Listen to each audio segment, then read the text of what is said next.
आपका स्वागत है स्कीप फैशन टीवी में। मैं हूं अश्विनी और मैं आज आपको 2 पीस ब्लाउज की कटिंग और स्टिचिंग दिखाने वाली हूं। देखिए 2 पीस कटोरी ब्लाउज थोड़ा डिफिकल्ट रहता है, पर हम अच्छी तरह से उसकी कटिंग और स्टिचिंग करेंगे तो बहुत परफेक्टली बैठता है। तो इस वीडियो को मिस मत कीजिए, इसे पूरा एंड तक देखिए। बिफोर वॉचिंग दिस वीडियो, अगर आपको ये मेरा वीडियो पसंद आए तो उसको लाइक जरूर कीजिएगा, बहुत ज्यादा पसंद आए तो शेयर और सब्सक्राइब जरूर कीजिए और नीचे दिए हुए बेल आइकन पे क्लिक कीजिए ताकि मेरी आने वाली वीडियोस की नोटिफिकेशन आपको मिलती रहे। तो चलिए स्टार्ट करते हैं। ब्लाउज पीस का कपड़ा लिया हुआ है, ये लाइनिंग का कपड़ा लिया हुआ है और मैंने लास्ट वीडियो में उस पीस कटोरी ब्लाउज की पेपर कटिंग की थी, ये कटिंग है।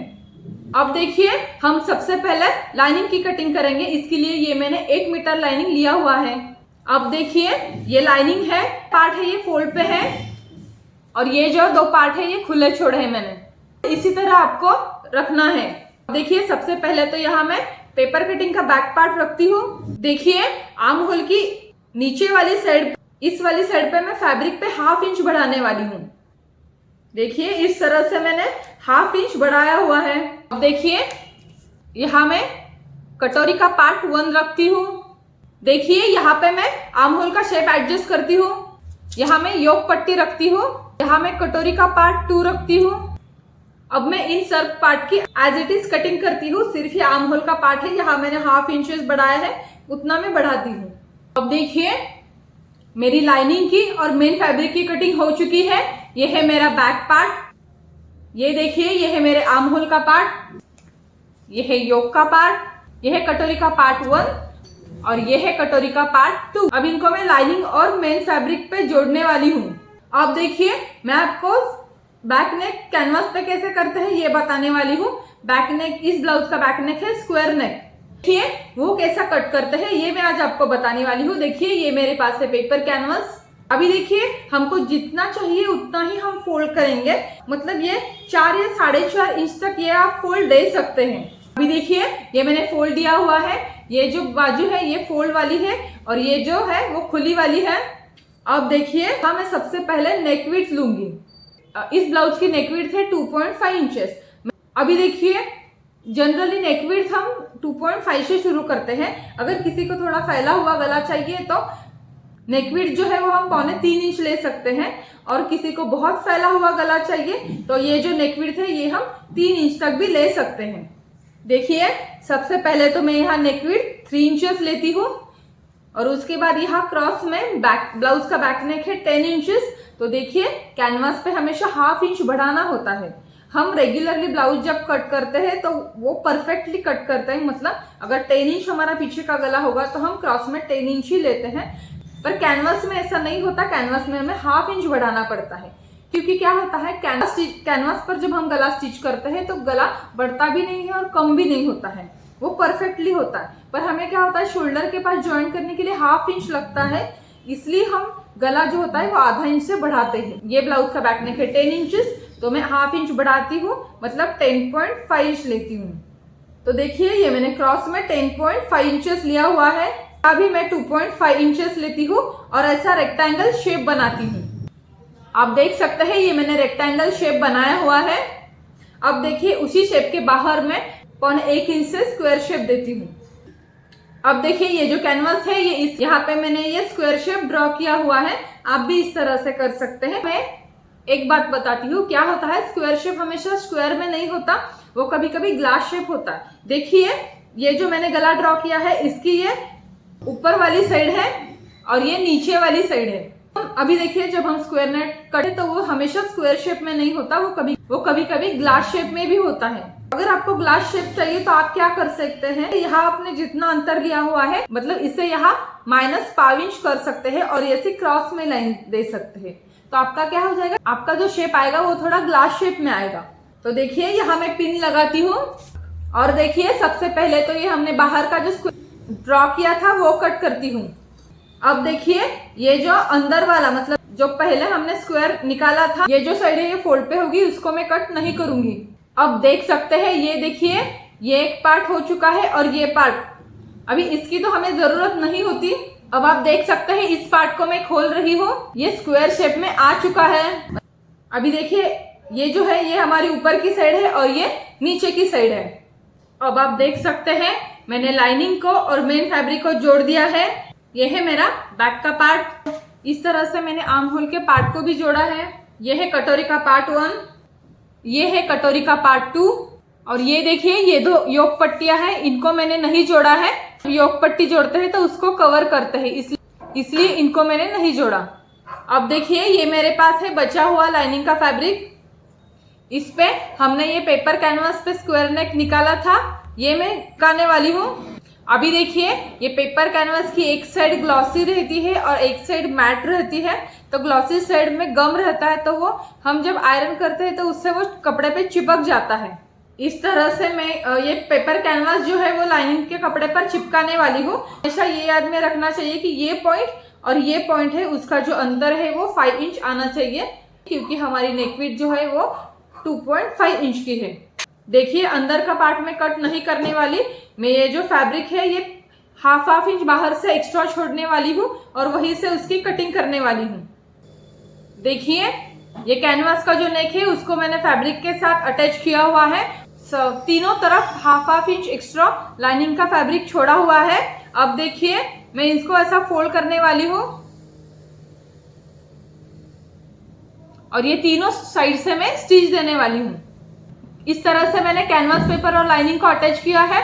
मैंने इसका मिडल निकाला हुआ है, मैंने ये फोल्ड किया और उस पर अच्छी तरह से मैंने प्रेस किया हुआ है। तो ये देखिए ये उसका मिडल निकाला है। उसी तरह से मैंने बैक पार्ट को भी फोल्ड किया, आयरन की अच्छे से, उसका मैंने मिडल निकाला हुआ है। अब देखिए हमें गला कैसे अटैच करना है। बैक पार्ट हम सीधी साइड रखेंगे। ये जो बैक पार्ट का मिडल है, ये गले का मिडल है, उसको हम एक साथ रखेंगे, पिन लगाएंगे।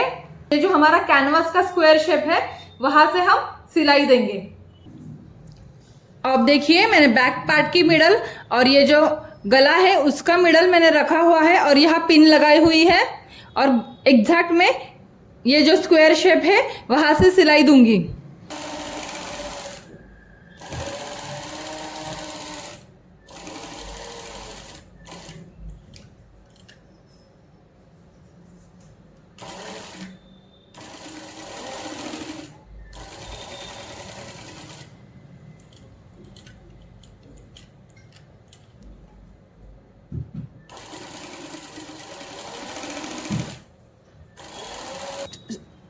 इस साइड से गले को स्टिच किया हुआ है। तो देखिए ये जो हमारा गले का शेप है ये हमें पीछे की तरफ से फिर दिख रहा है, उसको पीछे की तरफ से चेक कर सकते हैं कि ये बराबर आया है या नहीं।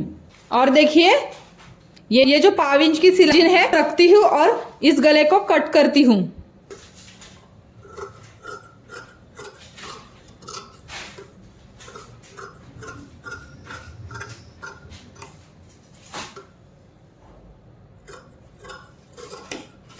जहाँ गले के शेप को ये कोने हैं वहां मैं नॉचेस दूंगी। अभी देखिए ये जो मैंने नॉचेस दिए हैं ये मैंने पूरी जो हमने सिलाई दी है उसको टच नहीं किया है, उससे थोड़ा छोड़ा है। अब देखिए इस शेप को मैं ऐसे अंदर की तरफ से पलटी करती हूँ और अच्छे से आयरन भी करती हूँ। अब आप देख सकते हैं इस तरह से मैंने गले को पलटी किया हुआ है और अच्छे से आयरन भी किया हुआ है। ये देखिए उसके आगे का पार्ट और ये पीछे से भी अच्छी तरह से आयरन किया हुआ है। अब देखिए इसके बराबर एज पर मैं सिलाई दूंगी।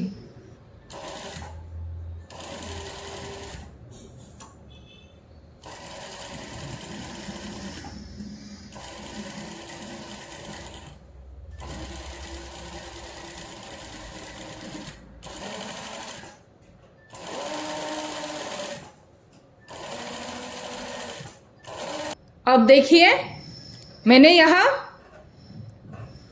ये स्क्वायर नेक के बराबर एज पर सिलाई दी है और ये गला फिनिश किया हुआ है।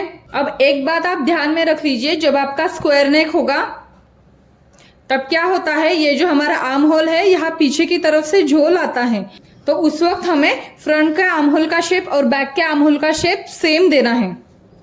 तो देखिए ये जो हमारा कॉर्नर वाला पार्ट है यहाँ से मैं 1/2 इंच लेती हूँ। तरह से मैंने फ्रंट आर्म होल का शेप दिया था, उस तरह से मैं ये शेप देती हुई और उसको काटती हूँ। इससे क्या होता है, हमारे ब्लाउज को जो पीछे यहाँ झोल आता है वो आता नहीं है। अब देखिए इस तरह से ये मैंने आर्म होल भी अच्छे से कर लिया है। अब मैं यहाँ टक्स दूंगी और कमर पट्टी करूंगी। अभी देखिए टक्स कैसे करते हैं और कमर पट्टी कैसे करते हैं, ये मैंने हाफ कटोरी ब्लाउज के वीडियो में बताया है। वो वीडियो मैंने अपलोड किया हुआ है, आप जाके चेक कर सकते हैं। उसकी लिंक मैंने डिस्क्रिप्शन बॉक्स में शेयर की हुई है।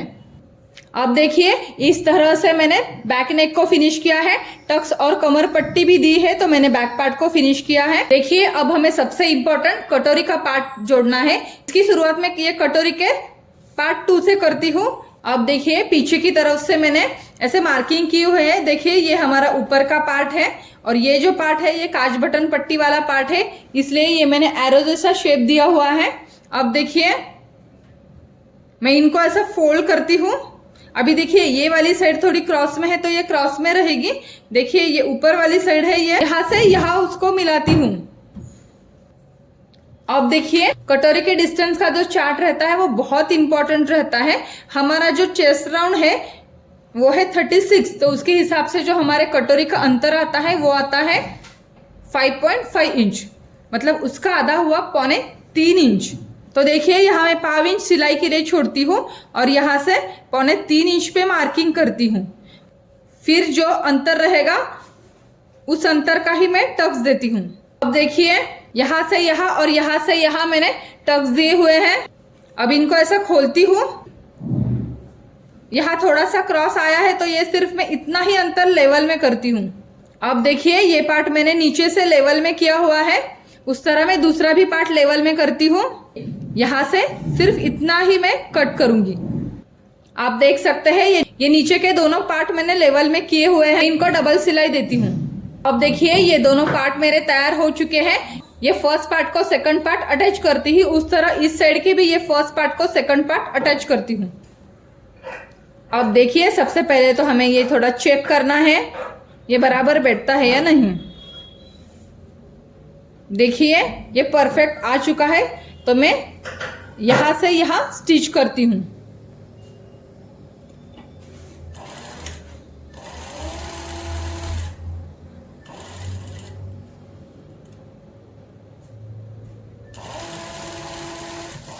अब देखिए इस तरह से ये 2 पीस कटोरी हो चुकी है। अब देखिए ये मेरे लेफ्ट हैंड साइड का पार्ट है और ये राइट हैंड साइड का पार्ट है। अब ये कटोरी का पार्ट है, ये आर्म होल पार्ट के साथ अटैच करने वाली हूँ।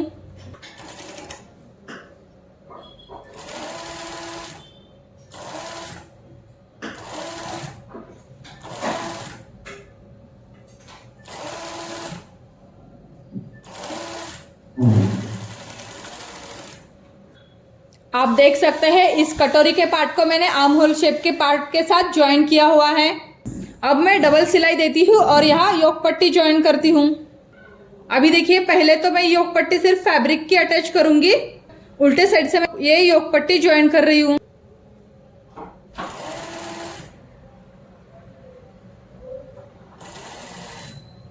नहीं ना,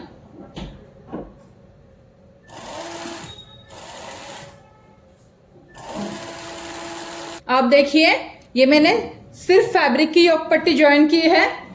अब मैं उसको कवर करने वाली हूँ।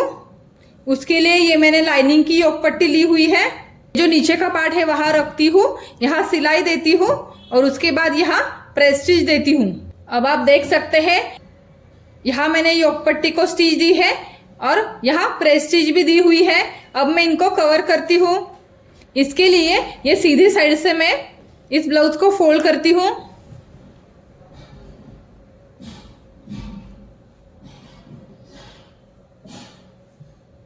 अब देखिए ये मैंने ब्लाउज को पूरा फोल्ड किया है और यहाँ से मैं बराबर जो पहली वाली सिलाई थी वहाँ स्टिच देती हूँ।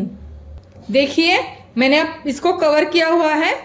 अब मैं सिलाई दूंगी, पर देखिए मैंने ये जो लाइनिंग का फैब्रिक है उसको थोड़ा सा 5 इंच आगे छोड़ा है, तो मैं वो 5 इंच आगे छोड़ के ऐसी पूरी सिलाई देती हूँ।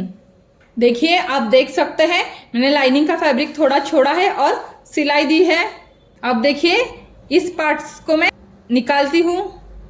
देखिए ये मैंने योक पट्टी ज्वाइन की है, मैंने अंदर की तरफ से भी उसको कवर किया हुआ है।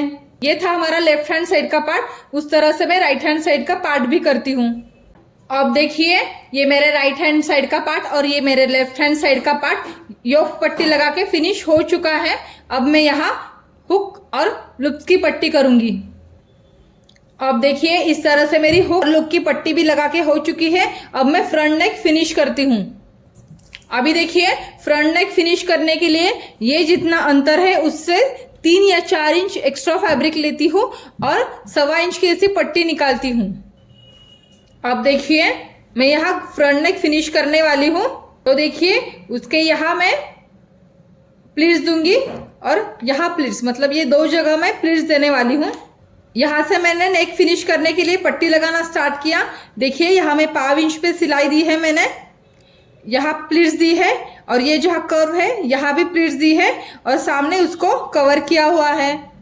अब देखिए ये जो प्लीट्स है जहाँ हमारे नेक को शेप रहता है या फिर कर्व रहता है वही हम देते हैं। देखिए ये जो अंदर वाला पार्ट है यहाँ मैं नॉचेस लगाती हूँ।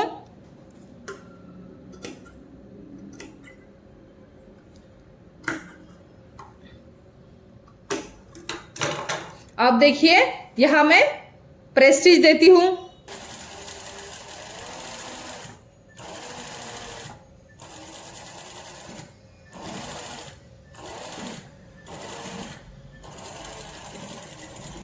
मैंने प्रेस स्टिच दी हुई है।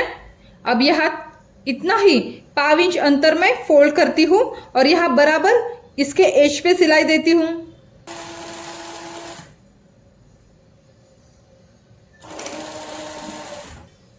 देखिए गला फिनिश करने के लिए हम हमेशा क्रॉस पट्टी का इस्तेमाल करते हैं, पर देखिए कभी कभी हमारा लाइनिंग कम पड़ जाता है, उस वक्त हमारे पास क्रॉस पट्टी नहीं थी, तब हम सीधी पट्टी का भी इस्तेमाल कर सकते हैं और जहाँ कर्व आता है वहाँ प्लीट्स दे सकते हैं। अब देखिए ये मैंने एज पे सिलाई दी है। देखिए ये जो अंदर वाला पार्ट है ये एक्स्ट्रा बचा है, ये मैं 1/2 इंच छोड़ के कट करने वाली हूँ। देखिए ये मैंने कट किया है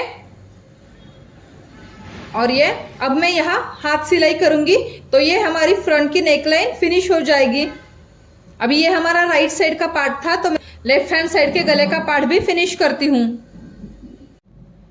अब देखिए ये मेरी फ्रंट पार्ट की हुक और लूप की पट्टी भी हो चुकी है और ये मैंने सामने का गला भी फिनिश किया हुआ है। अब मैं शोल्डर अटैच कैसे करते हैं ये बताने वाली हूँ। देखिए इस साइड मैंने ये पार्ट रखा है और इस साइड उल्टा करके मैंने ये पार्ट रखा है। अब देखिए ये जो बैक का पार्ट है उसके अंदर के कैनवास को ऐसे सीधा करती हूँ और ये फ्रंट वाला पार्ट मैंने उल्टा लिया हुआ है। अभी देखिए ये ऐसा रखती हूँ, इनके बीच में थोड़ा सा गैप है और उस कैनवास को ऐसे कवर करती हूँ। अब देखिए क्या होता है, लेडीज के शोल्डर जो होते हैं वो उतर जाते हैं, इसलिए यहाँ मैं 1.25 इंच देती हूँ और यहाँ 1/2 इंच पे सिलाई देती हूँ। हमारा शोल्डर कवर हो चुका है और उसकी फिनिशिंग भी कितनी अच्छी आई है। और फिर उसके अंदर के पार्ट को मैं ओवरलॉक करती हूँ। इसी तरह मैं दूसरी साइड का शोल्डर भी जोड़ती हूँ। ये देखिए अंदर की तरफ से ये बैक नेक मैंने पूरा फिनिश किया हुआ है, टक्स भी दी है, कमर पट्टी भी दी है और ये देखिए उनके शोल्डर भी मैंने अच्छे से फिनिश किए हुए हैं और ये फ्रंट साइड भी मैंने फिनिश की हुई है। अब देखिए स्लीव्स की स्टिचिंग और फिटिंग कैसे करते हैं मेरे 4 टक्स के वीडियो में मैंने डिटेल में बताया हुआ है, आप जाके देख सकते हैं। अभी देखिए इस तरह से आप कटिंग और स्टिचिंग करेंगे तो आपका ब्लाउज बहुत परफेक्टली बैठेगा। आई होप आपको ये वीडियो अच्छा लगा होगा। आपको ये वीडियो कैसा लगा ये मुझे कमेंट सेक्शन में लिख के भेजिए। नेक्स्ट मैं ऐसा ही एक इंटरेस्टिंग टॉपिक आपके साथ शेयर करूंगी। तब तक के लिए be happy and stay stylish.